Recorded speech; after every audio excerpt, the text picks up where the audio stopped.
আজ আপনাকে একটা গল্প শোনাচ্ছি।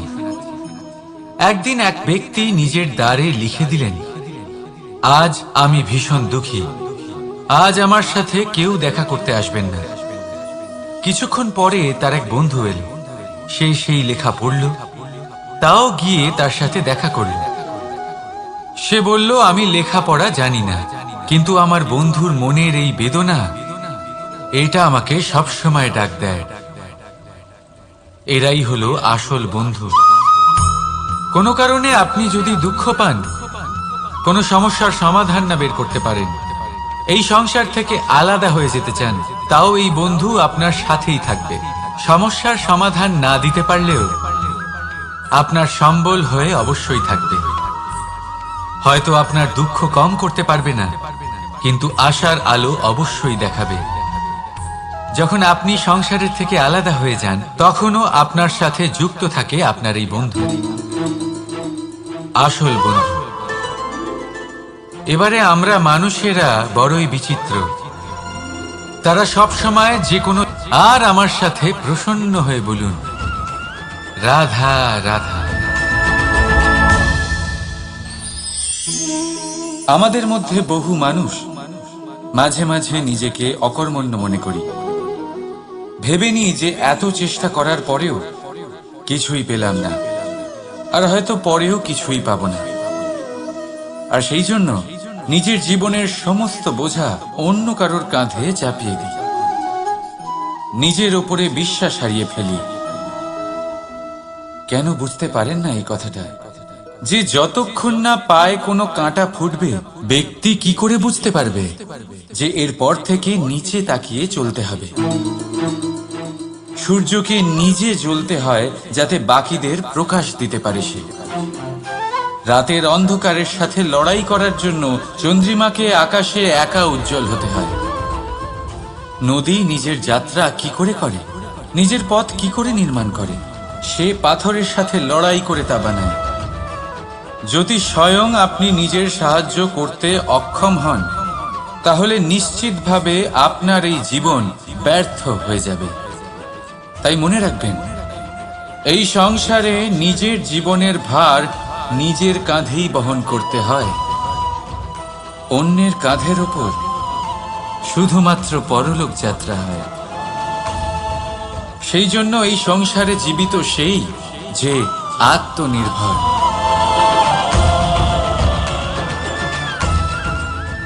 রাধা রাধা।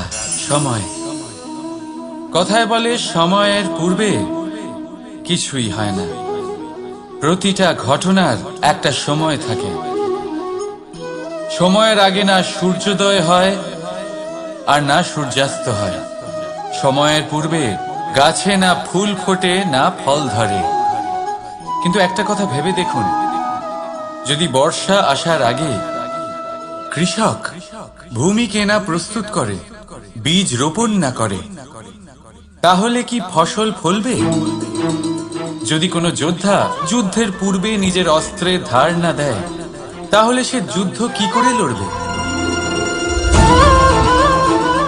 এর মানে এটাই হলো যে সময় আপনার যখন আসার তখন অবশ্যই আসবে, কিন্তু ততক্ষণ এটাও গুরুত্বপূর্ণ যে আপনি নিজেকে তার জন্য তৈরি রাখুন।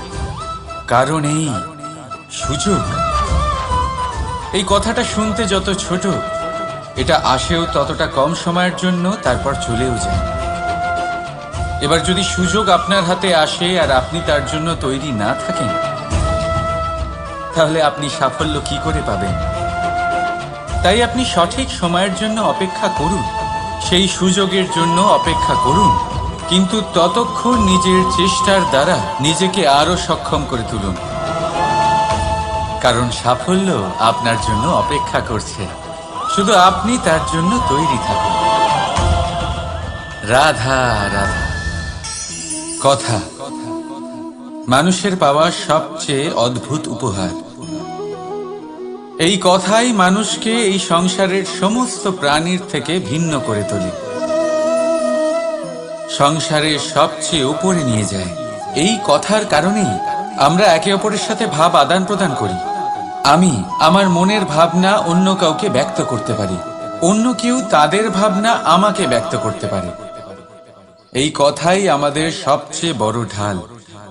এবারে দেখুন, আপনি নিশ্চয়ই লক্ষ্য করেছেন, কারোর কথা মধুর হলে লোকে তাকে ভালোবাসে, তাকে নিজের বন্ধু বানায়। সেইভাবেই যদি কারোর কথা কঠোর হয়, তাহলে লোকে তাকে ঘৃণা করে, তাকে নিজের শত্রু মনে করে। এই কথাই ভাষা হয়ে আমাদের ইতিহাস রচনা করে। তবে আমরা কি সত্যি বাণীর বিষয়ে অতটাই ভাবি যতটা আমাদের ভাবা উচিত? ভেবে দেখুন, মানুষের কথা বলতে শিখতে কত সময় লাগে। কোনো বালক 1.5 বছর বয়সে কথা বলতে শেখে, কেউ 2 বছরে, কেউ 3। এবার দেখুন, মানুষ 1.5 বছর বয়সে কথা বলতে শিখে গেলেও তার কি বলা উচিত এটা সারা জীবনেও শিখতে পারে না। এর উপরে মনোনিবেশ করুন, এটা বোঝবার চেষ্টা করুন কি বলা উচিত। নিজের কথা শুদ্ধ করুন, নিজের কথা মধুর করুন, আর সেই মধুরতার সাথে আমার সঙ্গে বলুন, রাধা রাধা। এই লক্ষ্য আসলে কি? এই লক্ষ্য তাই যা আমরা পেতে চাই। এই সংসারে সুখী কে হয়? সুখী সেই যে তার লক্ষ্য পেয়ে গেছে। দুঃখী কে হয়? দুঃখী সেই যে তার লক্ষ্য এখনো পায়নি। এবারে প্রশ্ন এখন এটাই যে লক্ষ্য সবাই পেতে চায়, লক্ষ্য পাওয়ার জন্য সবাই প্রাণপণ চেষ্টাও করে, তাহলে সবাই তাদের লক্ষ্যে পৌঁছতে পারে না কেন? ঠিক আছে, কোথাও না কোথাও কিছু না কিছু কমতি থেকেই যায়, যাই বাধা থাক। আজকে আমি আপনাকে একটা উপায় বলবো এই লক্ষ্য পাওয়ার জন্য। একটা কাগজ নিন, তাতে একটা চিহ্ন বানান, সেটাই হবে আপনার লক্ষ্য। এবারে সেই লক্ষ্যে পৌঁছানোর একটা পথ বানান। এবারে এই যাত্রাকে ভিন্ন ভিন্ন ভাগে বিভাজন করে দিন। এবারে এটা হলো আপনার পরিকল্পনা। এবার এই পরিকল্পনা ক্রমানুসারে আপনি পালন করতে থাকুন, এটাই হবে আপনার চেষ্টা। এবার এইভাবে যদি আপনি চেষ্টা করতে থাকেন, যাই আপনার কল্পনা হোক না কেন, তা বাস্তব অবশ্যই হবে। তাহলে এই কল্পনাকে বাস্তবে রূপান্তরিত করুন। এইভাবেই নিজের পরিকল্পনা পালন করতে থাকুন। আপনার যাই কল্পনা থাকুক বা যাই লক্ষ্য থাকুক, তা বাস্তবে পরিণত হয়ে আপনার হাতে অবশ্যই আসবে। রাধা রাধা। বাবার এক মিত্র ছিলেন, বড়ই দুঃখী ছিলেন, বিপদে পড়েছিলেন। কি করবেন? ব্যবসা ভালোভাবে চলছিল না, বাড়িতে শান্তি ছিল না, সমস্ত জায়গায় ক্ষতি হচ্ছিল। তাই উনি একজন জ্যোতিষীকে দেখালেন। জ্যোতিষী বললেন, আপনার যে বাড়ি আছে সেটা আপনার জন্য অশুভ, আপনার এই বাড়ি পাল্টে ফেলুন। উনি বাড়ি পাল্টে ফেললেন, তবুও ওনার সমস্যার সমাধান হলো না। তারপর একজন জ্ঞানী ব্যক্তি ওনাকে বললেন যে আপনার জামা কাপড়ের যে রং, সেটা বিপদকে আমন্ত্রণ জানাচ্ছে, এই জামা কাপড়গুলিকে পাল্টে ফেলুন। উনি সেগুলো পাল্টে ফেললেন, তাও সমস্যার সমাধান হলো না। আবার একজন জ্ঞানী ব্যক্তি বললেন যে আপনার আশেপাশে যে মানুষজন রয়েছে, তারা এটা চায় না যে আপনি সফল হন, তারা আপনার ক্ষতি চায়, তাদের সাথে সমস্ত সম্পর্ক ভেঙে ফেলুন। তো উনি সম্পর্ক ভেঙে ফেললেন, কিন্তু তাতেও ওনার জীবনে কোনো পরিবর্তন এলো না। তার মানে তিনি বাড়ি পাল্টালেন, জামা কাপড় পাল্টালেন, সম্পর্ক পাল্টালেন, যেটা পাল্টালেন না তা হলো স্বভাব। এই যে স্বভাব, এটা অত্যন্ত গুরুত্বপূর্ণ। এই স্বভাবই আপনার ব্যক্তিত্ব তৈরি করে। তাই নিজের স্বভাব শুধরে ফেলুন, তাতে ভালো পরিবর্তন আনুন, সব কিছু ভালোই হবে। রাধা রাধা। ক্রোধ। লোকে বলে যে এই ক্রোধ পাপেরই মূল, কিন্তু সত্যি কি এই ক্রোধ পাপের মূল? একটু ভেবে দেখুন, এই ক্রোধ বাস্তবে আসলে কি? এই ক্রোধ একটা অনুভূতি যা আপনার মধ্যে হঠাৎই অসীমিত তেজ সঞ্চালন করে। এবারে আমি আপনাকে কিছু উদাহরণ দিচ্ছি যাতে আপনি বুঝতে পারেন যে ক্রোধ আপনার জন্য ভালো কি না। যদি কারোর সাথে অন্যায় হয় আর এটা দেখে আপনার ক্রোধ হয়, আর এই ক্রোধ আপনাকে তার সাহায্য করতে প্রেরণা যোগায়, তাহলে এই ক্রোধ অবশ্যই ভালো। যদি কোথাও আপনি দেখেন যে কোনো নারীর উপরে অত্যাচার হচ্ছে আর সেটা দেখে আপনার ক্রোধ হয়, আর এই ক্রোধ আপনাকে তার সাহায্য করতে সাহস যোগায়, তাহলে এই ক্রোধ অবশ্যই ভালো। যদি এই সংসারে কোথাও আপনি কোনো অনৈতিক কাজ বা ছলনা দেখেন আর আপনার তাতে ক্রোধ না হয়, কিছুই অনুভব করেন না, তাহলে এটা কাপুরুষতা। তার মানে এটাই যে আপনি আপনার মনুষ্যত্ব হারিয়ে ফেলেছেন। তাই এটা বোঝার চেষ্টা করুন, আপনার ক্রোধের তেজের ব্যবহারের ওপরে নির্ভরশীল হলো এই ক্রোধ আপনার জন্য পাপের সমান, নাকি এই ক্রোধ আপনার জন্য পুণ্যের স্থাপক। রাধা রাধা। মোহ। শাস্ত্রে লেখা আছে যে মোহ শুধু সেই ব্যক্তিকেই নয়, বরং সেই আরেক ব্যক্তিকেও বিনাশ করে দেয় যার ওপরে সেই মোহ আছে। এবারে লোকে কি করেন, এই শাস্ত্রে লেখা কথাগুলি শুধু শাব্দিক অর্থে নেন। এই মোহ দেখুন, এটা শুভ হতে পারে, শুধু এর রূপ ভিন্ন ভিন্ন হয়, এটা ভালো করে বুঝতে হবে। এবারে মোহ যদি কোনো বস্তুর উপরে থাকে তাহলে তা লালসা হয়ে যায়। মোহ কোনো বিশেষ ব্যক্তির উপরে হয়ে গেলে তা প্রেম নয়, আকর্ষণ হয়ে যায়। মোহ কোনো চাহিদার উপরে হয়ে গেলে তা বাসনা হয়ে যায়।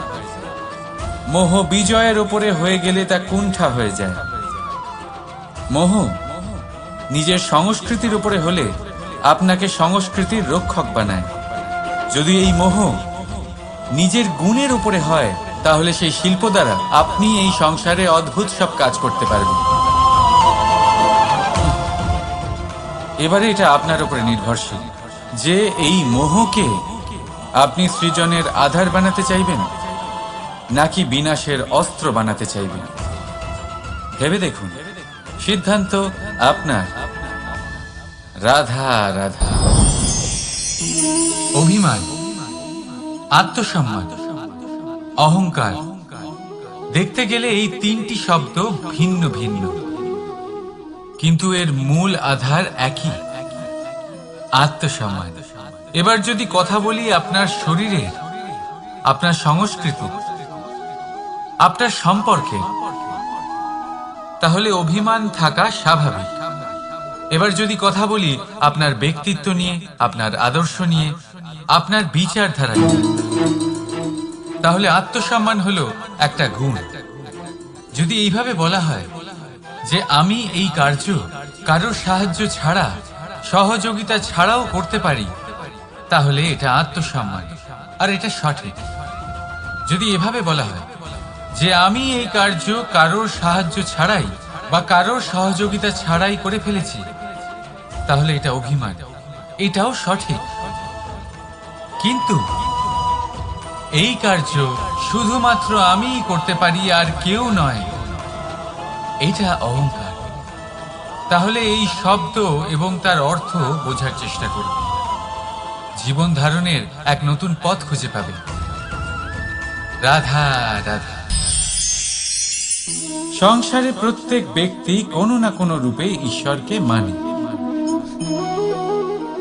কেউ মূর্তি রূপে, তো কেউ তত্ত্ব রূপে, কেউ ভাবনা রূপে, আবার কেউ স্বভাব রূপে।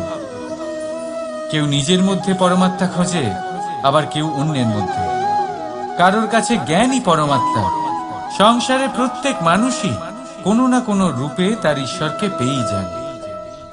কিন্তু একটা কথা বলবো, ঈশ্বর প্রথমেই নিজের একটা স্বরূপ পৃথিবীতে আপনার কাছে পাঠিয়ে দিয়েছেন।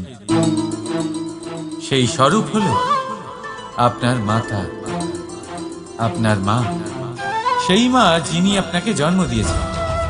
কিন্তু প্রত্যেক মায়ের মধ্যে ঈশ্বর অবশ্যই থাকে।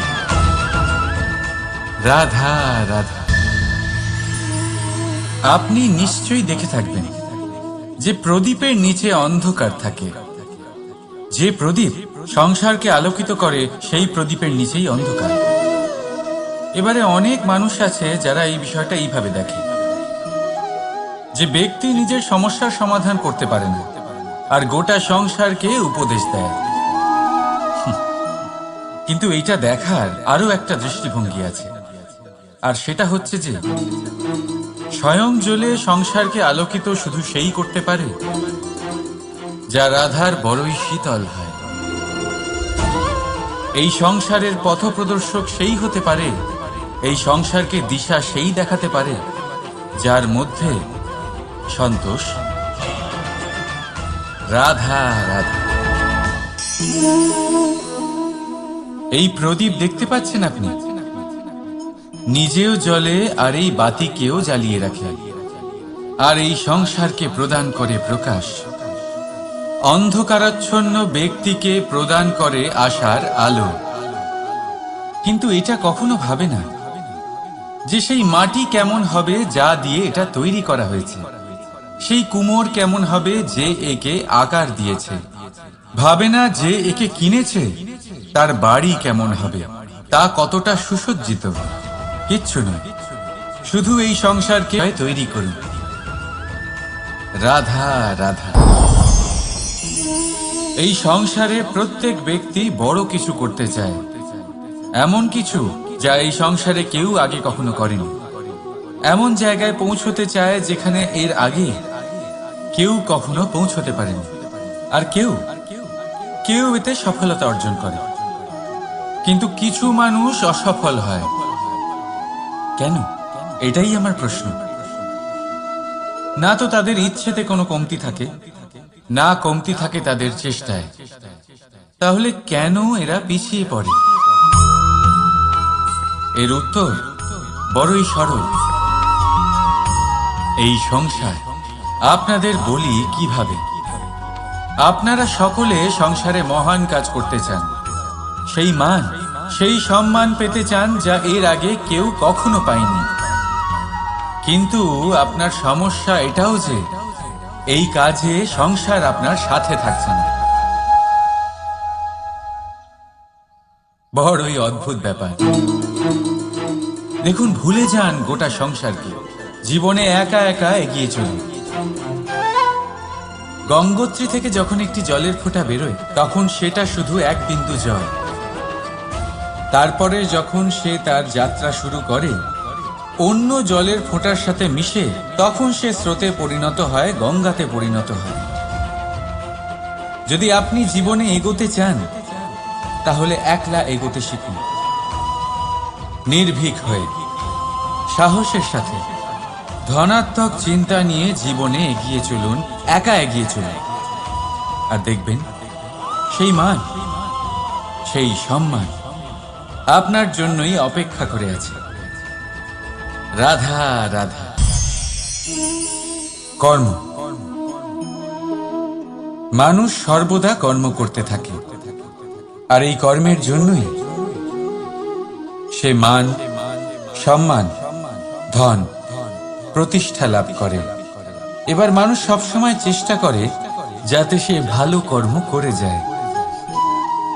তাহলে আপনাকে বলি, শুধু ভালো কর্ম করাই আবশ্যক নয়, তার থেকে বেশি জরুরি হলো এই খারাপ কর্মকে বোঝা আর তার থেকে দূরে থাকা।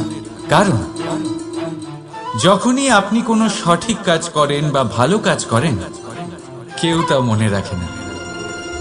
কিন্তু এই সংসারে বিষয়টা হলো এরকম, আপনি একটা খারাপ কর্ম করুন আর সেটা সবার মনে থাকে। এই খারাপ কর্ম কাজলের এক কৌটোর মতো হয়। আপনি যতই চেষ্টা করুন বাঁচিয়ে ব্যবহার করার, কিন্তু এই কালিমা কোথাও না কোথাও অবশ্যই লেগে থাকে। সেই জন্য জীবনে ভালো কর্ম অবশ্যই করুন, কিন্তু তার থেকেও বেশি জরুরি হলো এই খারাপ কর্মের থেকে দূরত্ব বজায় রাখা। আর এটা অবশ্যই করবেন। রাধা রাধা। সংসারে সমস্ত জায়গায় এই ব্যবসা চলতে থাকে। কিছু পাওয়ার জন্য কিছু দিতে হয়, লাভের জন্য কিছু বিনিয়োগ করতে হয়। যদি কারোর অনুভূতি জানতে হয় তাহলে নিজের অনুভূতিকে ব্যয় করতেই হবে।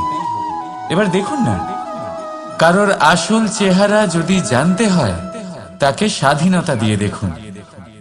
যদি কারোর মনের শুদ্ধতা জানতে হয় তাহলে তাকে ঋণ দিন। যদি কারোর গুণ জানতে হয় তাহলে তার সাথে একসঙ্গে বসে ভোজন করুন। যদি কারোর ধৈর্যের পরীক্ষা নিতে হয় তাহলে তাকে তার প্রিয় কাজ করতে বারণ করে দেখুন। যদি কারোর ভালো দিক জানতে হয় তাহলে তার থেকে পরামর্শ নিয়ে দেখুন। এক অনুভূতির বদলে অন্য এক অনুভূতি বিনিময় করতে হয়। কিন্তু এই সংসারে একটাই এমন অনুভূতি আছে যেটা দেখার জন্য, যেটা পাওয়ার জন্য আপনাকেও ঠিক সেই অনুভূতিটাই দিতে হবে, আর সেটা হলো প্রেম। যদি কারোর ভালোবাসা দেখতে হয় তাহলে তাকে নিঃস্বার্থ ভালোবাসা দিন। যদি কারোর থেকে ভালোবাসা পেতে চান তাহলে তাকে নিঃস্বার্থ পরিশুদ্ধ ভালোবাসা দিন। রাধা রাধা।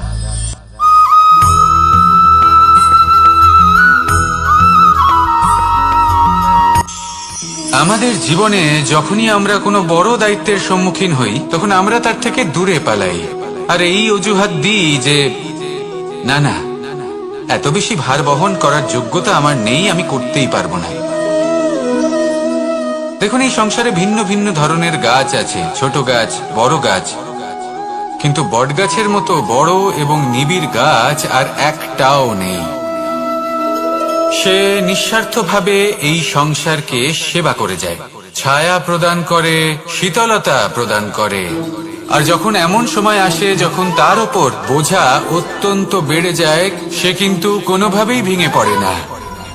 তখন সে নিজের নিঃস্বার্থ কর্মের ফল লাভ করে, সেই নিঃস্বার্থ কর্ম যা সে করেছে। তার দেহ থেকে ছোট ছোট ঝুড়ি বার হয় এবং তা কাণ্ডের আকার ধারণ করে। সেই কাণ্ড মাটির কাছে পৌঁছয় এবং তারপর তা বটগাছের সহায়ক হয়ে ওঠে। সে ভেঙে পড়ে যায় না। এইভাবে আপনিও জীবনে নিঃস্বার্থভাবে সবার সেবা করুন, ভালোবাসুন, সবাইকে সাহায্য করুন।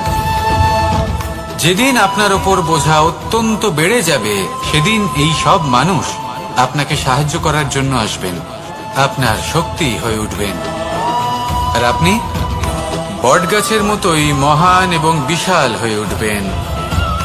আসুন আর আমার সাথে ভালোবেসে বলুন, রাধা রাধা। মানুষ তার জীবনে দুই ধরনের পরিস্থিতিকে খুব ভয় পায়। এক, কোনো কারণবশত কারোর সামনে নত হওয়া। দুই, কোনো কারণে নিজের চরিত্র থেকে, নিজের মূল্যবোধ থেকে বিচ্যুত হওয়া। এবার কেন হয় এরকম যে কথায় কথায় কারোর সামনে নত হতে হয়? কেন বারংবার নিজের চরিত্র থেকে চ্যুত হতে হয়? এরকম কেন হয়? এটা তখনই হয় যখন আমাদের শিক্ষা এবং মূল্যবোধের অভাব থাকে। যদি মানুষের মধ্যে প্রকৃত শিক্ষা থাকে তাহলে এই সংসারে কোনো সময় এবং কারোর সামনেই নত হওয়ার কোনো প্রয়োজন নেই। যদি মানুষের মধ্যে মূল্যবোধ থাকে তাহলে তাকে নিজের মূল্যবোধ বা চরিত্র থেকে বিচ্যুত হতে হয় না, তা সে যাই হয়ে যাক না কেন। কোনো বালককে যদি জন্ম থেকেই সুশিক্ষার অধিকারী করা হয়, শিক্ষিত করা হয়, মূল্যবোধের অধিকারী করা হয়, তবে সে এই সংসারে এমন কর্ম করবে যাতে সে নিজেকে, নিজের পরিবারকে, সমগ্র সমাজকে গর্বিত করতে পারে। শিক্ষা লাভ করুন, মূল্যবোধ লাভ করুন এবং আমার সাথে ভালোবেসে বলুন, রাধা রাধা। আমাদের সকলের জীবনে একটা লক্ষ্য থাকে যেটা আমরা লাভ করতে চাই। ঠিক যেন একটা প্রতিস্পর্ধা বিদ্যমান যে কে সব থেকে আগে নিজের লক্ষ্যে পৌঁছতে পারবে। আর সেই জন্য আমরা সকলেই খুব তাড়াতাড়ি এগোতে চেষ্টা করি, বড় এবং দীর্ঘ পদক্ষেপ ফেলি যাতে তাড়াতাড়ি নিজের লক্ষ্যে পৌঁছতে পারি। কিন্তু এক অত্যন্ত গুরুত্বপূর্ণ বিষয় আছে, সবসময় লক্ষ্য সামনে থাকবে না, কখনো কখনো তা খুঁজতে হয়। এই যাত্রা খুব কঠিন হতে পারে, আর ঠিক এই কারণেই সবসময় দ্রুত গতিতে চলা বা তাড়াতাড়ি পথে চলা সেটা আবশ্যক নয়। তার থেকেও বেশি গুরুত্বপূর্ণ হলো ভেবেচিন্তে তারপর পথ চলা। যদি ভেবেচিন্তে পদক্ষেপ ফেলেন, চলতে পারেন, তাহলে সেটাই সর্বশ্রেষ্ঠ পদক্ষেপ। কখন কোন দিকে যেতে হবে, কখন কোথায় দিক পাল্টানো যাবে না, কখন গতি বেশি রাখতে হবে, কখন কম, কখন থামবো, কখন চলবো, এই সব কিছুর বিষয়ে জ্ঞান অত্যন্ত গুরুত্বপূর্ণ এবং ভেবে চিন্তে চলতেই হবে। সেই জন্য শুধু তীব্র গতিতে সামনে এগোলে চলবে না, ভাবনা চিন্তা করে এগোতে হবে। আসুন আমার সাথে ভালোবেসে বলুন, রাধা রাধা। কখনো কোনো প্রজাপতিকে উড়তে দেখেছেন? কি সুন্দর উড়ে বেড়ায় সে, এক ফুল থেকে অন্য ফুলে, এক পাতা থেকে অন্য পাতার উপর। কিন্তু সে কিভাবে উড়তে শেখে কখনো ভেবেছেন? জন্ম থেকেই কিন্তু প্রজাপতির ডানা থাকে না, ও কিন্তু ছোট্ট একটা ডিমের আকারে জন্ম লাভ করে। তারপর সেই ডিমটি ভেঙে একটি কীট বাইরে আসে। আস্তে আস্তে সে বড় হয়, ওর শক্তি বৃদ্ধি পায়। তারপর সে সেই কীট দশা ত্যাগ করে নিজের ডানাগুলি মেলে। এই প্রক্রিয়া তার কাছে সরল নয়, অত্যন্ত যন্ত্রণাদায়ক প্রক্রিয়া, কিন্তু সে সেই যন্ত্রণা মেনে নেয়। আর তারপর আস্তে আস্তে সে উড়তে শেখে। শুধুমাত্র আকাশে উড়ে বেড়ায় তা নয়, আমাদের মনের মাঝে উড়ে বেড়ায়। এবার এই ডিম থেকে প্রজাপতি হয়ে ওঠার যে যাত্রা, এটা যতটা কঠিন, ততটাই কঠিন হয় এই সংসারে শ্রেষ্ঠ কর্ম করা, ততটাই কঠিন হয় এই সংসারে মহান হয়ে ওঠা। সেই জন্য প্রয়োজনীয় প্রচেষ্টা এবং সময়। নিরন্তর প্রচেষ্টা করতে থাকুন, পর্যাপ্ত সময় নিন, এবং আপনি নিজেকে এই আকাশে উড়ন্ত অবস্থায় পাবেন। আসুন আমার সাথে ভালোবেসে বলুন, রাধা রাধা। পায়েস হলো আমার বিশেষ প্রিয়। এর মধুর স্বাদ মনকে প্রফুল্ল করে তোলে। ছোটবেলায় মা আমার জন্য পায়েস বানাতেন এবং আমাকে বলতেন যে গরম থাকতে থাকতে খেয়ে নে কানাই, ঠান্ডা হয়ে গেলে ভালো লাগবে না। কিন্তু আমিও দুষ্টু ছিলাম, ঠান্ডা হওয়া পর্যন্ত অপেক্ষা করতাম, আর ঠান্ডা হয়ে যাওয়ার পরে মার কাছে যেতাম আর ওনাকে বলতাম যে মা, পায়েস তো ঠান্ডা হয়ে গেছে, এটা গরম করে দিন। তখন মা হাসতেন আর বলতেন যে পায়েস না হয় আমি আবার গরম করে দেব কানাই, কিন্তু এর মধুর স্বাদ, সেই মিষ্টত্ব, সেই সুবাস, সেটা আবার ফিরে আসবে না। কথাটা সত্যি, আর এই সত্যটাই আমাদেরও জীবনের সত্য। আমাদের জীবনের মধুর সম্পর্কগুলি, এতে যখন কটুভাব প্রবেশ করে তখন সেই মিষ্টত্ব ফিরিয়ে আনা প্রায় অসম্ভব ব্যাপার হয়ে যায়। আপনি চেষ্টা করে সেই সম্পর্ক ঠিক করতেই পারবেন, তার জন্য অগাধ পরিশ্রম করতে হবে, কিন্তু আবার সেই মিষ্টত্ব কখনো ফিরে আসবে না। সেই জন্য আপনার জীবনের যে মধুর সম্পর্ক আছে, যতটা সম্ভব চেষ্টা করুন তাতে মিষ্টত্ব বজায় রাখতে। কটুভাব আসতে দেবেন না। আসুন আর আমার সাথে মধুর স্বরে বলুন, রাধা রাধা। শব্দ, শব্দ আসলে কি? শুধুই কয়েকটি অক্ষরের সমষ্টি, নাকি আমাদের বাণী? এই শব্দ এমন এক শক্তি যা কাউকেই নিজের বশবর্তী করে ফেলতে পারে। শব্দ এমন এক অস্ত্র যা কাউকে ক্ষত বিক্ষত করে দিতে পারে। এই শব্দ হলো একটি নাদ স্বরূপ যা কোনো ঘুমন্ত ব্যক্তিকেও জাগিয়ে তুলতে পারে এবং নিজের লক্ষ্যের দিকে অগ্রসর করতে পারে। শব্দে এত শক্তি আছে যে কারোর মনে এতটা আঘাত দিতে পারে যে সে হয়তো জীবনে আর কখনো এগোতেই পারল না। তাহলে এই শব্দের প্রয়োগ খুব ভেবে চিন্তে করবেন। এবং এই শব্দের মতোই হলো নীরবতা।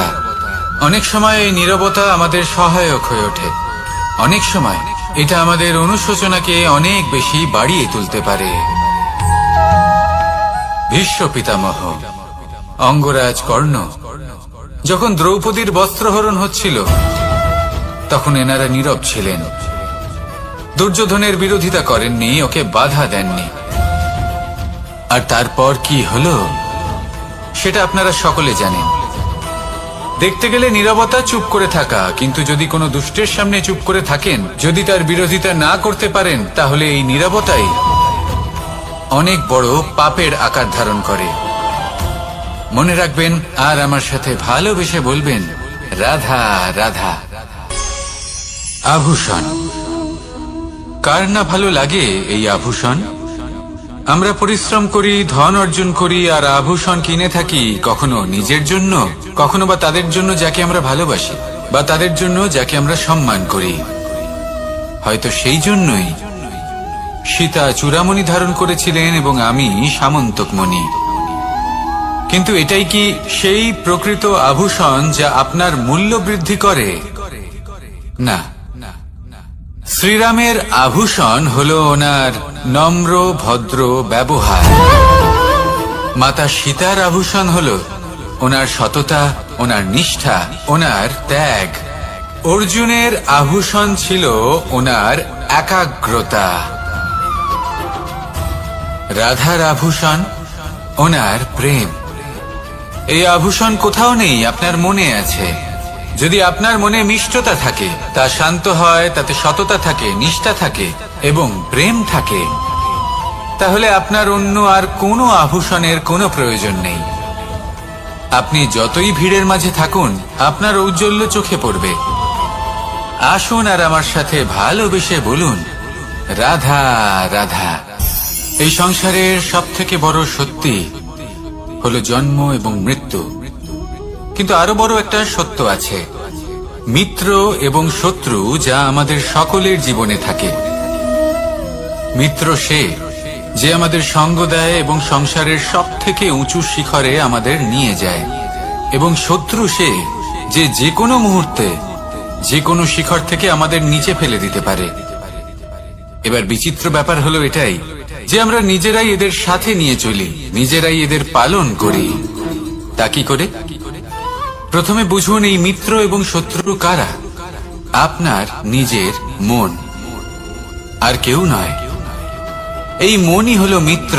যখন তাতে ভারসাম্য বজায় থাকে, তা নিয়ন্ত্রিত থাকে, তা পবিত্র হয়। কিন্তু যদি এই মন অনিয়ন্ত্রিত হয়ে পড়ে, যদি আপনাকে সে নিয়ন্ত্রণ করতে শুরু করে, তখন সেই আপনার সবথেকে বড় শত্রু হয়। সেই জন্য এই মনের ওপর নিয়ন্ত্রণ রাখতে শিখুন, এতে ভারসাম্য বজায় রাখতে শিখুন। তাহলে আপনি এমন এক বন্ধুকে পাবেন যে আপনাকে এই সংসারের শিখরে পৌঁছে দেবে। আসুন আমার সাথে ভালোবেসে বলুন, রাধা রাধা। ঈশ্বর আসলে কে? সংসারের বেশিরভাগ মানুষের কাছে ঈশ্বর হলেন এই সংসারের রচয়িতা, পালনকর্তা। কারোর কাছে উনি জ্ঞাতা, কারোর কাছে উনি হলেন আস্থার প্রতীক, আবার কারোর জন্য শুধুমাত্র অন্ধ বিশ্বাস। কিন্তু এই ঈশ্বর কি কোনো শরীর, নাকি একটা বোধ, নাকি শুধুই শ্রদ্ধা?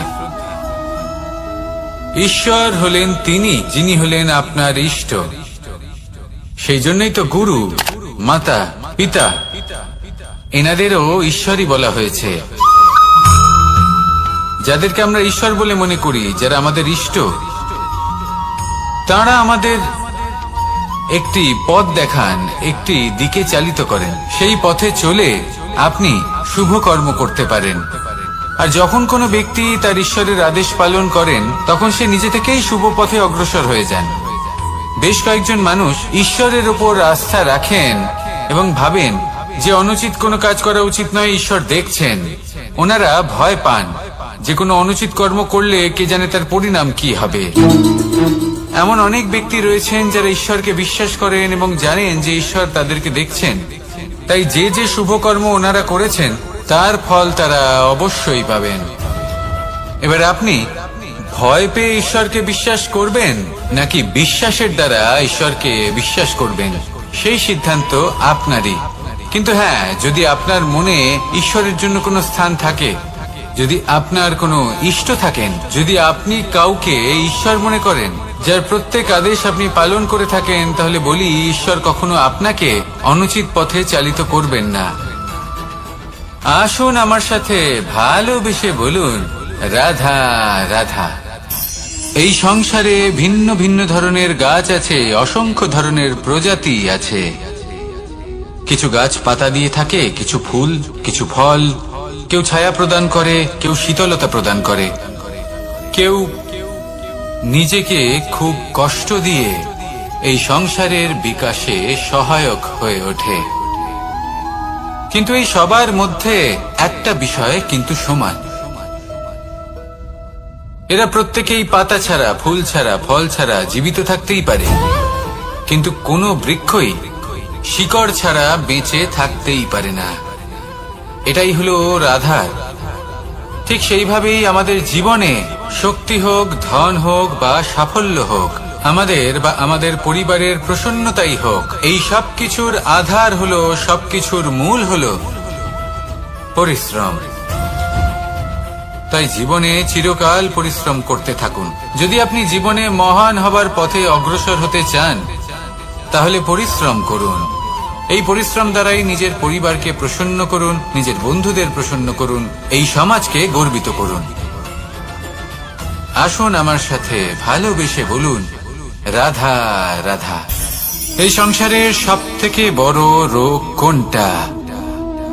কেউ বলবে মানসিক রোগ, কেউ বলবে সেই রোগ যা সর্পদংশনের ফলে হয়ে থাকে। এই সংসারে ভিন্ন ভিন্ন ধরনের রোগ আছে এবং তার সাথে ভিন্ন ভিন্ন ধরনের যন্ত্রণাও রয়েছে। এমন একটা রোগ আছে যা চোখে দেখা যায় না, যা আপনার শরীরে কোনো দাগ রেখে যায় না, কিন্তু আপনার আত্মাকে পর্যন্ত ক্ষত বিক্ষত করে, অসুস্থ করে তোলে, বিনাশ করে দেয় আপনাকে এবং তার সাথে আপনার আত্মাকেও। এই অসুখের নাম হলো লালসা। লালসা, যে কর্ম সাধন করেছেন তার থেকে বেশি ফল লাভ করার আশা। লালসা, যা আজ আছে তার থেকে অনেক বেশি লাভ করার ইচ্ছে। এই ইচ্ছে এই সংসারে সবার থেকে এগিয়ে থাকার আপনাকে প্রেরণা যোগাবে, কিন্তু তার জন্য আপনাকে অপরাধযোগ্য কাজ করতে উৎসাহিত করবে। আপনার বন্ধু, আপনার আত্মীয়, আপনার পরিবার, এই সবার থেকে আপনি কখন দূরে চলে যাবেন আপনি বুঝতেই পারবেন না। উচিত অনুচিত কোনটা, ধর্ম অধর্ম কোনটা, সব ভুলে যাবেন আপনি। সেই জন্য মনে রাখবেন, নিজের জীবনে যদি আপনি লালসার থেকে নিজেকে দূরে রাখতে পারেন, তাহলে এর অর্থ হলো যে আপনি এই সংসারের সব থেকে বড় অসুখের ওপর বিজয় লাভ করেছেন। আসুন আমার সাথে ভালোবেসে বলুন, রাধা রাধা। এই সাগর কত বিশাল আকার, কখনো শান্ত কখনো উত্তাল, কিন্তু এই সাগরকে এত মহান কে করে তুলল? জল। এবার এই জলের যাত্রা দেখুন, সেটা কতটা কঠিন। এই জল সাগরে থাকে, সূর্য ওকে এতটা উত্তপ্ত করে তোলে যে এই জল নিজের অস্তিত্ব হারিয়ে ফেলে এবং বাষ্পে পরিণত হয়ে হাওয়ায় মিলিয়ে যায়। তারপরে আকাশে যায় আর নিজের অস্তিত্ব আবার হারিয়ে ফেলে, মেঘে পরিণত হয়। তারপর এই মেঘ কোথাও গিয়ে কোনো পর্বতে ধাক্কা খায়, তারপর আবার এই জল নিজের অস্তিত্ব হারায়। তারপরে বর্ষার রূপ ধারণ করে তা বর্ষিত হয়, বা কোনো পর্বতের চূড়ায় তার শিখরে বরফের রূপ ধারণ করে। তারপরেই বর্ষা মাটির দিকে নিজের যাত্রা শুরু করে। এবার মাটিতে ঝরে পড়া এই বর্ষা স্রোতের আকার ধারণ করে এবং আস্তে আস্তে বইতে থাকে। এ নদীর আকার ধারণ করে এবং নদী রূপে বইতে বইতে পাথরে ধাক্কা খায় বা কোনো পর্বতে ধাক্কা খায়, আর তারপর এই নদী এসে সাগরে সমাহিত হয়ে যায়। নদীর এই জল আবারও নিজের অস্তিত্ব হারিয়ে ফেলে, কিন্তু এইবার সেই জল নিজেই সাগরে পরিণত হয়। এটা আমাদের সকলের জন্য একটা শিক্ষা যে এই সংসারে জীবন এবং সময়ের হলো এক অনন্ত যাত্রা। এই সংসারে যা কিছু আছে তার সূত্রপাত কোথাও একটা হবেই। সেই জন্য মৃত্যু এবং সমাপ্তির চিন্তা ত্যাগ করে দিন, আর যে সূত্রপাত আপনি লাভ করছেন তার আনন্দ উপভোগ করুন। ভেবে দেখুন আপনি কিভাবে শ্রেষ্ঠ কর্ম করতে পারেন যাতে এই সংসার এবং এই সমাজ, এই দুইয়ের মঙ্গল সম্ভব। আসুন আমার সাথে ভালোবেসে বলুন, রাধা রাধা। মাকড়সার জাল দেখতে পাচ্ছেন? মাকড়সারা ভীষণ পরিশ্রম করে এটা তৈরি করে। নিজের শরীরের রস দিয়ে এই জাল বোনে। আপনি কি এটার উদ্দেশ্য জানেন? আসলে মাকড়সা এই জালে ছোট কীটপতঙ্গ ধরে তাদেরকে খাদ্যরূপে গ্রহণ করে। কিন্তু আপনি কি এই কথা জানেন যে একদিন মাকড়সা নিজেই নিজের জালে জড়িয়ে মৃত্যুবরণ করে থাকে? বলুন, কি করেন আপনি এই জাল দেখতে পেলে? দেখতে পেলেই মুছে ফেলেন এর অস্তিত্ব, তাই না? তেমনি অন্যদিকে পাখির বাসা, পাখিরাও ভীষণ পরিশ্রম করে এটা তৈরি করে। কিন্তু যদি পাখি একদিন এটা ছেড়ে চলে যায়, তাহলেও লোকে এটা নষ্ট করে দেয় না। কারণটা কি? এর কারণ হলো এর নির্মাণ জীবন সঞ্চারের জন্য করা হয়েছিল, নষ্ট করার জন্য নয়। তাই মনে রাখবেন, জীবনে আপনার পরিশ্রম যতই বেশি হোক না কেন, যদি আপনার লক্ষ্য শুভ না হয়, তাহলে আপনারও বিনাশ নিশ্চিত। তাই সৃজন করতেই থাকুন আর মুগ্ধ হয়ে বলুন, রাধা রাধা।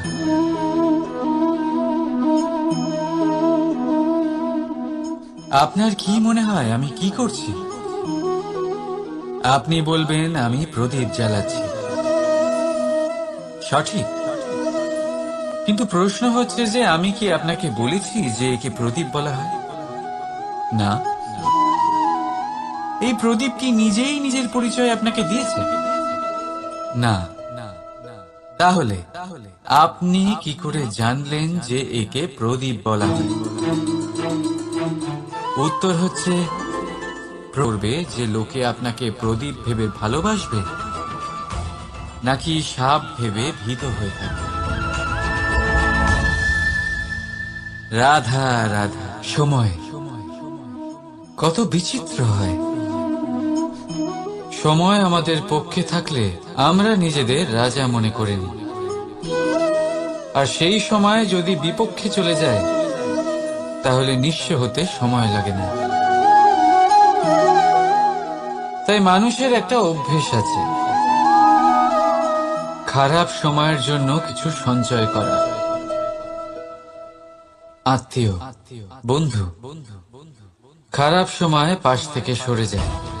যশ, মান প্রতিকূল সময় চিরস্থায়ী হয় না। তাই মানুষ মনে করে অর্থ সঞ্চয় করাই শ্রেয়। অর্থের কোনো হৃদয় নেই যা সময়ের সাথে পরিবর্তিত হবে। সংসার বলে সর্বদা অর্থ সঞ্চয় করতে থাকুন। খারাপ সময় অবশ্যই কাজে লাগবে, কিন্তু আমি বলবো শুভ কর্ম করতে থাকুন, আনন্দে থাকুন, নিজের ওপর আর ঈশ্বরের ওপরে বিশ্বাস রাখুন। খারাপ সময় কখনো আসবেই না। রাধা রাধা। প্রকৃতি মানুষকে এক বিশেষ শক্তি দিয়েছে, অন্য জীবের থেকে বেশি শক্তি দিয়েছে। স্মরণ শক্তি। এই শক্তি মানুষকে অন্য জীবের থেকে ভিন্ন করে, ইতিহাস রচনা করার প্রেরণা দেয়, জ্ঞানকে বংশানুক্রমে এগিয়েও নিয়ে যায়। আর যারা ভুলে যান,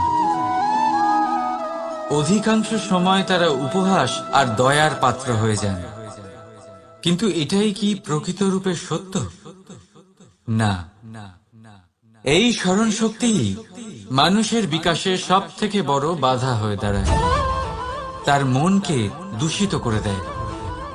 খারাপ অভিজ্ঞতা, কারোর করা বিশ্বাসঘাতকতা, কারোর কটাক্ষ বেশিরভাগ মানুষই ভুলতে পারেন না। রাধা রাধা। মানুষ নিজের পরিবারের জন্য কত কিছুই না করে, দিন রাত পরিশ্রম করতে থাকে যাতে তার পরিবারের প্রয়োজন পূরণের জন্য অর্থ রোজগার করতে পারে। কিন্তু শুধু অর্থ রোজগার করাটাই কি যথেষ্ট? আপনি বলবেন হ্যাঁ, নিশ্চয়ই, অর্থ দিয়ে সব কিছু পাওয়া যায়, বিদ্যা পাওয়া যায়, বাড়ি পাওয়া যায়, ওষুধ পাওয়া যায়, আর কত কিছুই না পাওয়া যায়।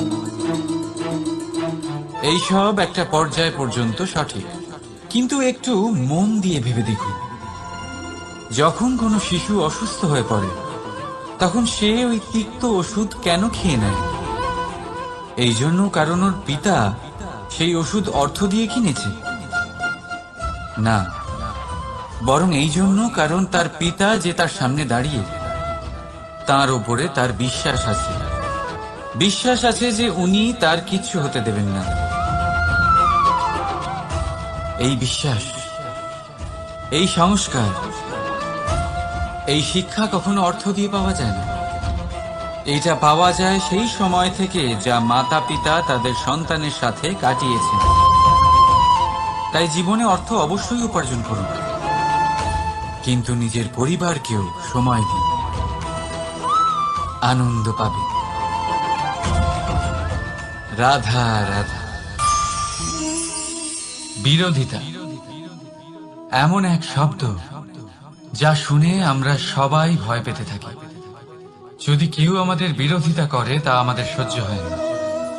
আমরাও কারোর বিরোধিতা করে কোনো শত্রুতা করতে চাই না। এই ধরনের ভাবনা আমাদের মনে আসতেই থাকে। কিন্তু বিরোধিতা, এই শব্দ আপনার শান্তির জন্য, আপনার সুখের জন্য কতটা গুরুত্বপূর্ণ তা আপনারা জানেন না। তাই যদি কাল এসে কেউ আপনার বিরোধিতা করে, তখন সবার আগে নিজেকে যাচাই করুন। আপনি কি ভুল করেছেন?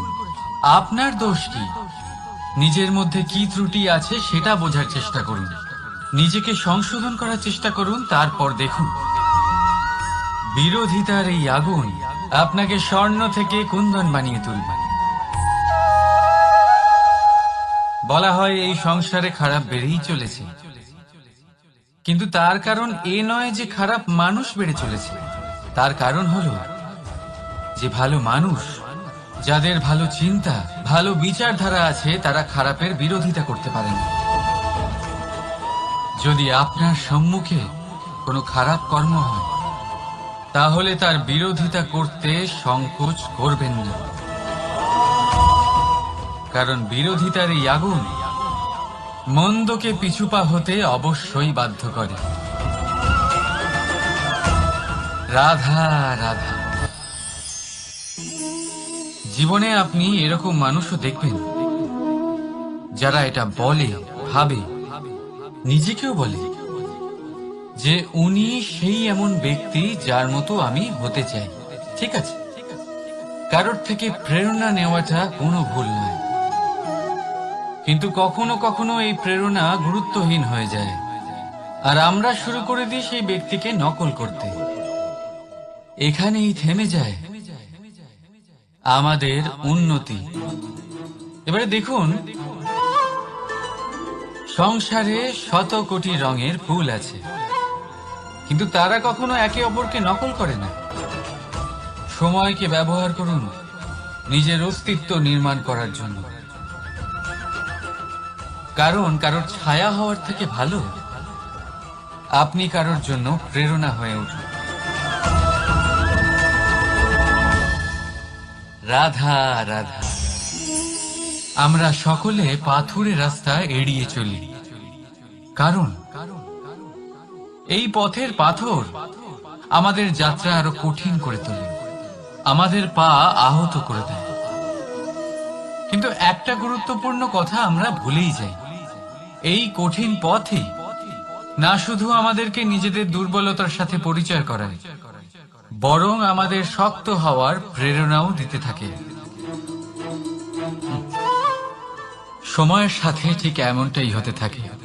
সবাই ভালো সময়ের অপেক্ষা করতে থাকেন, ভালো সময়ের জন্য পরিশ্রম করেন, তার জন্যই চিন্তা করেন, কিন্তু ভুলে যান যে ভালো সময় বহুবার আমাদের বিবেক নষ্ট করে দেয়। সেখানেই খারাপ সময় আমাদের বুদ্ধিকে সঠিক পথে চালিত করে। রাধা রাধা।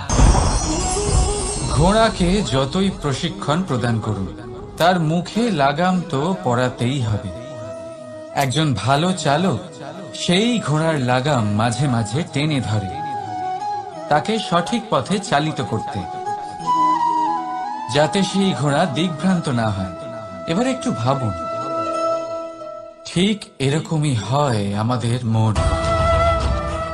যদি এটা বিবেকের লাগাম দিয়ে মাঝে মাঝে আমরা টেনে না ধরি, তাহলে আমাদের এই মন দিকভ্রান্ত হতে পারে। আর যদি আপনি আপনার লক্ষ্যে পৌঁছতে চান, তখন মনের এই লাগাম মাঝে মাঝে আপনাকে অবশ্যই টেনে ধরতে হবে, কারণ বিবেকের এই পথ প্রদর্শনই আপনাকে ভালোভাবে আপনার লক্ষ্যে পৌঁছে দেবে। মনে রাখবেন, আর আমার সাথে ভালোবেসে বলবেন, রাধা রাধা। আপনি কখনো জাঁতা কল দেখেছেন? তাতে গম পেশা হয়। গমকে এমন ভাবে পেশা হয় যাতে আমরা তা খেতে পারি, জীবিত থাকতে পারি। আর যদি আপনি মন দিয়ে দেখেন, তাহলে কলের নিচের অংশ কখনো ঘোরে না, শুধুমাত্র উপরের অংশই ঘোরে। আর তবেই তা গম পিষতে পারে, আর তবেই রুটি তৈরি হতে পারে। কিন্তু ভেবে দেখুন, যদি কলের দুটো অংশই ঘুরতে থাকে, তাহলে কি হবে? তা গম পেশার বদলে একে অপরকে পিষে নিজেদের অস্তিত্ব শেষ করে দেবে। তাই জীবনে কোনো কাজ যখন মন আর মস্তিষ্ক মিশিয়ে করা হয়, তখনই তা সম্পন্ন হয়। কিন্তু যখন বিষয় হলো ভক্তির, তখন মস্তিষ্কের যুক্তির মৌন থাকা প্রয়োজন। আর যখন বিষয় হলো কর্ম আর ন্যায়, তখন মনের আবেগের মৌন থাকা প্রয়োজন। তাই মন আর মস্তিষ্কের এই সম্মিলনে সতর্ক থাকবেন। একসাথে অবশ্যই চলবে, কিন্তু একে অপরের বাধা যেন না হয়ে দাঁড়ায়। রাধা রাধা। আমি একটা এমন শব্দ যার অনেকগুলি মানে হয়, যার আসল অর্থ হল অহং। যদি আপনি কথা বলেন সৃষ্টির নির্মাণ নিয়ে, তাহলে আমি ব্রহ্মদেব হয়ে সৃষ্টির নির্মাণ করবে। যদি আপনি কথা বলেন প্রলয়ের, তাহলে সেই আমি মহাদেব হয়ে বিনাশ করবে। এই আমি সঙ্গতিপূর্ণ, কিন্তু শুধু ততক্ষণ যতক্ষণ আপনি এটা সবার সাথে ভাগ করছেন। কিন্তু আমরা বহুবার এর মানে বুঝতে পারি না। এই অহংকে সীমিত করে দিই একটা ব্যক্তি অবধি, শুধু নিজে। আর তখনই জেগে ওঠে অহংকার, যাতে প্রাধান্য পায় শুধুমাত্র আমি, আমরা নয়। আর একজন ব্যক্তি একা না উৎপাদন করতে পারে আর না করতে পারে সৃজন। এবারে দেখুন, বৃষ্টির এক ফোঁটা, তারও অস্তিত্ব আছে, কিন্তু তা ধরিত্রীতে পড়লেই সমাপ্ত হয়ে যায়। কিন্তু যখন ফোঁটাগুলি একসাথে পড়ে, তখন শুরু হয় বর্ষা, আর তখনই তৈরি হয় ধারা। রাধা রাধা। বলুন, কি দেখতে পাচ্ছেন আপনি? আমার হাতের এই সাদা বস্ত্র, নাকি এতে লেগে থাকা এই কালো দাগ? এবারে সত্যি কথা বলতে কি, আপনার নজর সবার আগে এই কালো দাগের উপরে গেছে। ঠিক আছে, এমনই তো হয়। ভীষণ কম মানুষ থাকেন যারা ভাবেন কোনো ব্যক্তি ভীষণ পরিশ্রম করে এই বস্ত্র ধুয়েছেন, এটা শুকিয়েছেন। বেশিরভাগ মানুষের নজর যায় এই দাগের উপরে, ভাবেন যে এটা কি করে লাগলো। কিছুটা এরকমই হয় আমাদের ব্যক্তিত্বের সাথে।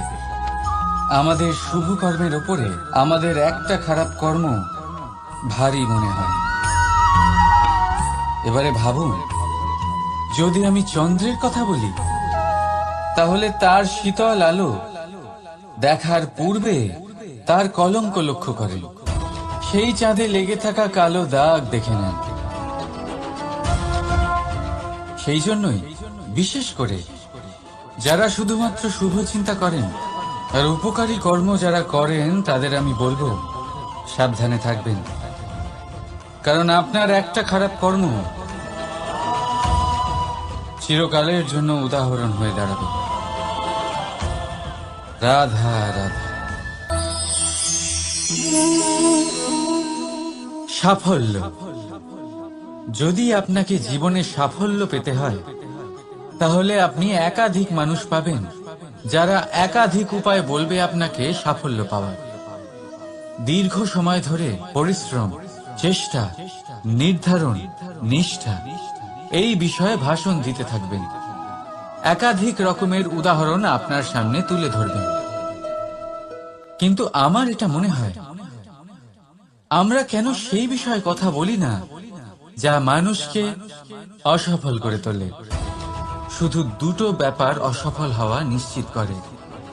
শুধু দুই ধরনের মানুষ বেশিরভাগ অসফল হন। প্রথম তারা যারা ভাবে অনেক কিছু কিন্তু কিছুই করে না, আর দ্বিতীয় তারা যারা অনেক কিছু করতে থাকে কিন্তু ভাবনা চিন্তা না করে। ভাবনা আর কর্ম এদের মাঝে সামঞ্জস্য রাখা খুব জরুরি। যদি এটা থাকে তাহলে জীবনে কখনো অসফল হবেন না। রাধা রাধা। আপনি অনেককে এই কথা নিশ্চয়ই বলতে শুনেছেন, এই ব্যক্তির দৃষ্টিতে দম্ভ আছে, এই ব্যক্তির চোখের ওপর অহংকারের পর্দা পড়ে আছে, ইত্যাদি ইত্যাদি। চলুন আমি আপনাকে একটা প্রশ্ন করছি, আপনি দেখেন কি দিয়ে? দৃষ্টি দিয়ে নাকি দৃষ্টিভঙ্গির সাহায্যে? ভাবুন। চিন্তায় পড়ে গেলেন নিশ্চয় পরিচয়ের সাথে সাক্ষাৎ করা। উদাহরণ হিসেবে চন্দ্র। চন্দ্র আমরা সবাই দেখেছি। বহু মানুষ আছেন যাদের চন্দ্র অত্যন্ত সুন্দর লাগে। পাথরকে ভগবান ভেবে পুজো করবেন নাকি ভগবানকে পাথর ভেবে পরিত্যাগ করবেন? সিদ্ধান্ত আপনার, কিন্তু এই সিদ্ধান্ত নির্ভর করে আপনার দৃষ্টিভঙ্গির ওপর। তাই নিজের দৃষ্টিভঙ্গি শুভ রাখুন, নিজের দৃষ্টিভঙ্গিতে ভালোবাসা রাখুন, আর আনন্দে বলুন রাধা রাধা। বড় বড় রাজমহলে বড় বড় ইমারতের চূড়া কত সুন্দর হয়,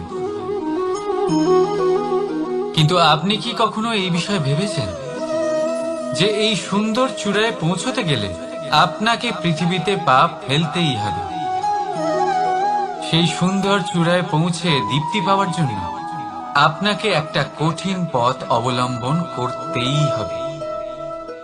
যদি আপনি কোনো কঠিন পথে না গিয়ে এই পৃথিবীর সাহায্য ছাড়াই শুধু উচ্চতার দিকে অগ্রসর হতে থাকেন তাহলে সর্বদা অসফল হবেন।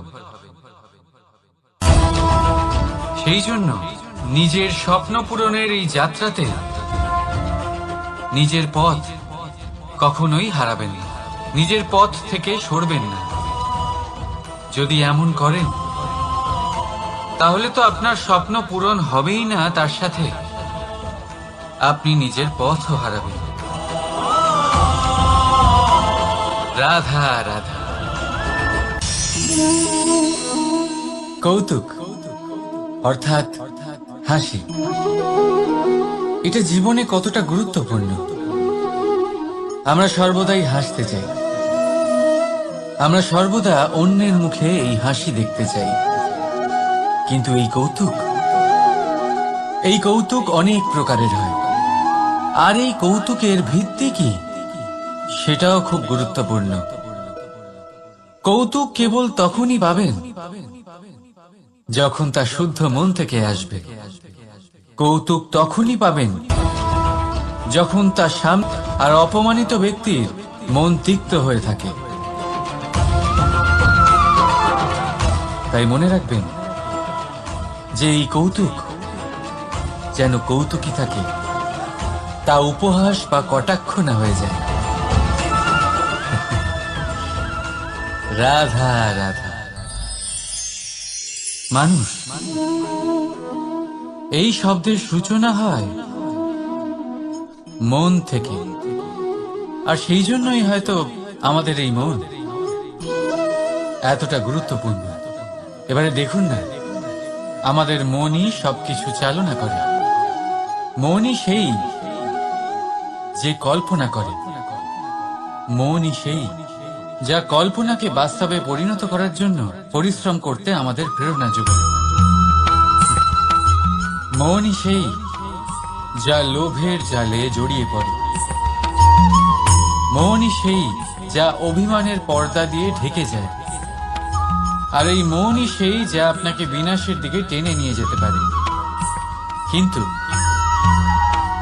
যদি তা পরোপকার করার ইন্ধন পায়, তাহলে এমন কোনো মহান কাজ নেই যা আপনি করতে পারবেন না। কিন্তু এই মন কি? এটা বোঝানো যায় দুটো শব্দের মাধ্যমে, দুটো সহজ শব্দ। প্রথম, একজন কুশল সেবক। দ্বিতীয়, একজন সংকট প্রবণ মালিক।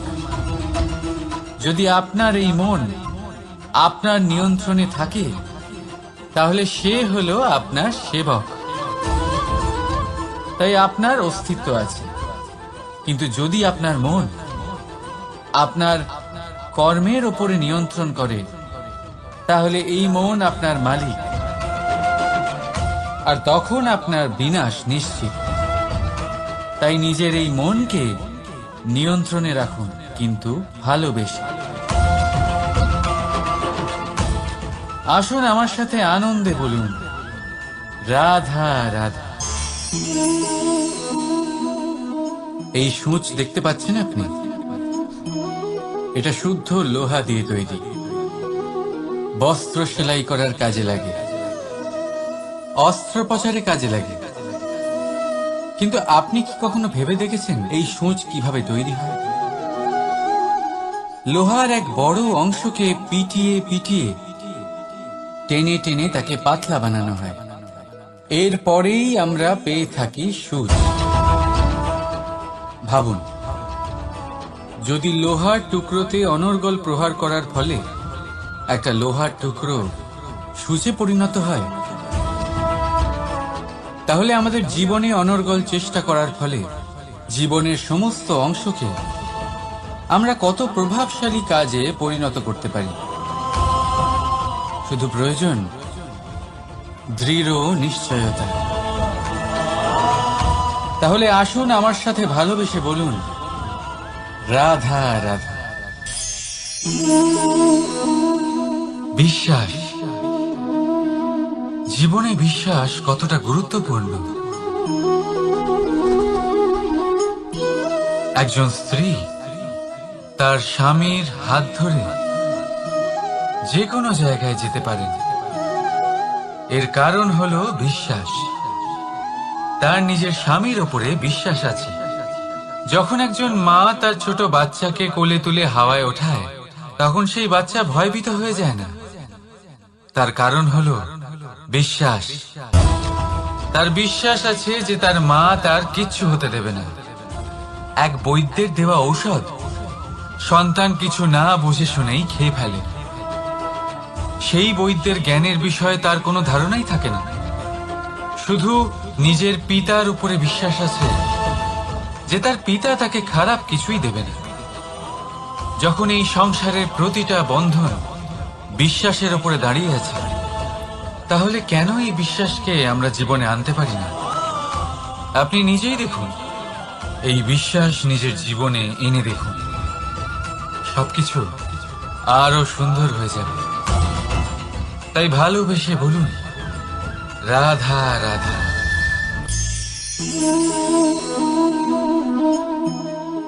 অহংকার,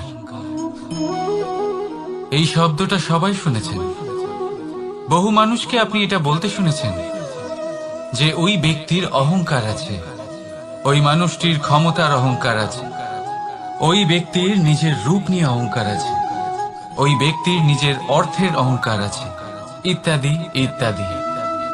কিন্তু এই অহংকার, এর অস্তিত্ব হয় কি করে? এবারে একবার এই হাতটা দেখুন। যদি এই হাতের 5 আঙুল উঠে দাঁড়ায়, আশীর্বাদ। আর যদি এই হাতের 5টা আঙুল একসাথে মুঠো হয়ে যায়, শক্তি, সংকটের বিরুদ্ধে ঢাল। কিন্তু এই একটা আঙুল সংকটের কারণ হয়ে দাঁড়াতে পারে। এই একটা আঙুল শত্রুকে আহ্বান জানায়। এবার অহংকার বলে এই শব্দটাই দেখে নিন। আমাদের থেকে আলাদা হয়ে গেলে হয় অহং। অহং অর্থাৎ ব্যক্তির মনে হয় যে সে আপনদের থেকে, নিজের বন্ধুদের এবং সঙ্গীদের থেকে, নিজের পরিবারের থেকে অনেক উপরে, অনেক শ্রেষ্ঠতর সে। কিন্তু মনে রাখবেন, এই অহংকার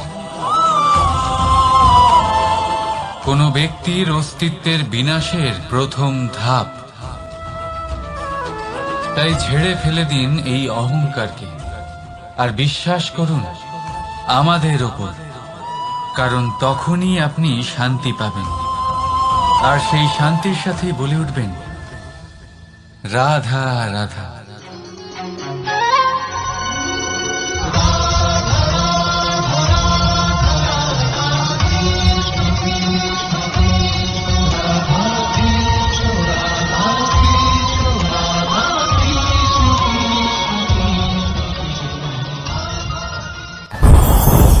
ওমা, এ কি? আমি কখন থেকে এখানে অপেক্ষা করছি, হাত পেতে দাঁড়িয়ে রয়েছি যাতে একটা ফল আমার হাতে এসে পড়ে এবং সেটা আমি খেতে পারি। কখন থেকে অপেক্ষা করছি, কিন্তু সেটা হচ্ছেই না। এবার আপনি বলবেন যে এসব কি বলছি, এ কি অদ্ভুত কথা বলছি। যদি ফল খেতে হয় তাহলে আমাকে বৃক্ষে চড়তে হবে, ফলের কাছে পৌঁছতে হবে, তবেই তো ফল পাবো। এবারে এটা অত্যন্ত সহজ ব্যাপার, কিন্তু এই বিষয়টা আপনি নিজের জীবনের প্রসঙ্গে ভেবে দেখুন।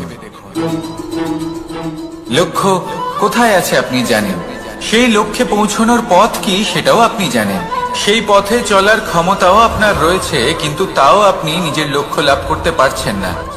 কেন? কারণ আপনি অপেক্ষা করছেন যে লক্ষ্য আপনার সামনে চলে আসবে, কিন্তু তা হয় না। লক্ষ্য সে যাই হোক না কেন, ধন হোক, প্রেম হোক, কোনো সম্মান হোক বা মোক্ষ হোক, যদি আপনি তার দিকে অগ্রসর না হন তাহলে ফল প্রাপ্তি অসম্ভব ব্যাপার, তা কোনোদিনই হবে না। সেই জন্য আপনার চোখের সামনে আপনি যদি নিজের লক্ষ্যকে দেখতে পান, তাহলে উঠুন এবং সেই দিকে অগ্রসর হতে শুরু করুন। নিজের অন্তরের সকল অশুভ গুণ দূর করুন, অলসতা ত্যাগ করুন, অজ্ঞানতা ত্যাগ করে দিন এবং চলতে থাকুন। অবশ্যই মনোবাঞ্ছিত ফল লাভ করতে পারবেন। মনে রাখবেন, চলতে থাকলে তবেই লক্ষ্য প্রাপ্তি হবে। অপেক্ষার দ্বারা শুধুমাত্র মৃত্যু লাভ হবে। আসুন আমার সাথে ভালোবেসে বলুন, রাধা রাধা। পাখি কখন জন্ম নেয়, কখন উড়তে শেখে, কখন বাসা বানাতে শেখে, কখন নিজের মৃত্যু লাভ করে, এসব আমাদের মধ্যে কেউ জানি না। কিন্তু পাখি একটা কথা খুব ভালো করে জানে, যে এই সংসারে ও যা কিছুই করুক না কেন, এই সংসারের ওকে নিয়ে কিচ্ছু যায় আসে না। এবার আমরা কি করি? কোনো কাজ করার আগে আমরা এটা ভাবি যে এই সংসার যদি আমাকে দেখে ফেলে তাহলে কে জানে এই সংসার কি ভাববে, আমার প্রতিচ্ছবি কেমন তৈরি হবে কে জানে, কে জানে কি হবে আদি ইত্যাদি। এই সব ভাবনায় আমরা মগ্ন হয়ে যাই। কিছুটা এমন ভাবে মগ্ন হই যে বর্তমানের কর্মের এই জীবনের যাত্রাপথে সেই সময়ের আনন্দ উপভোগ করতে ভুলে যাই। এবার দেখুন একটা পাখি কি করে, ওর কর্ম হলো গান গেয়ে চলা। ওই পাখি গেয়ে চলে, কেউ ওর গান শুনুক বা না শুনুক, কেউ আদৌ শুনছে কিনা সেই বিষয়টা নিয়ে সেই পাখির কিছুই যায় আসে না। সেই পাখি নিজের কর্ম করতে থাকে। হয়তো সেই জন্যই আপনি কখনো কোনো পাখিকে কাঁদতে দেখবেন না। এরকমই আপনাকে নিজেকে গড়ে তুলতে হবে। প্রথমে নিজেকে জিজ্ঞেস করুন, এই যে কর্ম আমি করতে চলেছি সেটা কি উচিত? যদি আপনার মনে হয় সেটা উচিত, তাহলে সেটা প্রমাণ করুন। এটা ভাববেন না যে এই সংসার কি ভাববে। আসুন আর আমার সাথে ভালোবেসে বলুন, রাধা।